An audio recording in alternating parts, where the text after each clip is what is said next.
भजन सम्राट अनूप चलोटा टेलीविजन लोकप्रिय reality show big boss season 12 रु बाहरी जिबा परे प्रथमे तांको बंधु तथा जसलीन को पापा को भेटिछंती। अनूप तांको जसलीन को कन्यादान करिवे बोली कहिथिले। एहा सुनी खूब खुशी होइथिले जसलीन को बापा। केवल अनूप नुहंती, जसलीन को बापा मध्य जसलीन को कन्यादान करिवे। भजन सम्राट अनूप चलोटा सतरे जसलीन कर कन्यादान करछंती ना सेथिरे भी ड्रामा रहिछि ताहा केवल देखिबा बाकी रहिला। अनूप चलोटा बाहर को आसिबा परे जसलीन एवं तांको मध्यरे असल संपर्क कौन ताहा समस्त को जणाइछंती। शोरु बाहरिबा परे जसलीन तांको प्रेमिका नुहंती बोली मध्य से कहिछंती।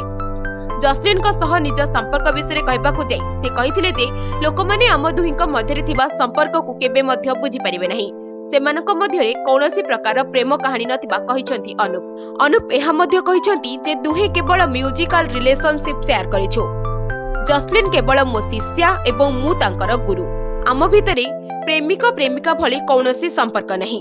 एहा सह संगीत शिखिबारे से केवल जसलीन को सहाय्य करुथिले एवं तांको मध्यरे कौनसी शारीरिक संपर्क नथिबा कथा कहिसेंती भजन सम्राट अनूप चलोटा।